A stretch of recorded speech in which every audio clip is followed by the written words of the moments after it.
السلام عليكم ورحمة الله وبركاته. إليكم موعد وتوقيت والقنوات الناقلة لمباراة باريس سان جيرمان ضد بايرن ميونخ. قبل البدء في التفاصيل عزيزي المشاهد، لا تكن ضيفا بل كن من العائلة، واشترك في القناة ليصلك كل جديد.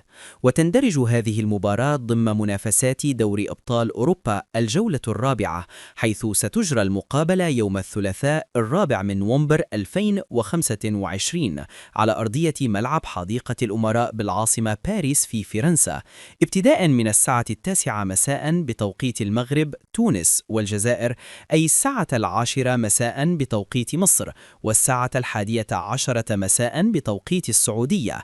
من المرتقب أن تبث المباراة على قناة بي ان سبورت بريميوم 1 بتعليق عربي. مباراة نارية بين عملاقي أوروبا، فهل ينجح باريس سان جيرمان في استغلال عاملي الأرض والجمهور، أم يواصل بايرن ميونخ هيمنته الأوروبية؟ إلى اللقاء في فيديو قادم إن شاء الله، ولا تنسوا دعمنا بإعجاب واشتراك لتصلكم كل مواعيد مباريات دوري أبطال أوروبا لحظة بلحظة.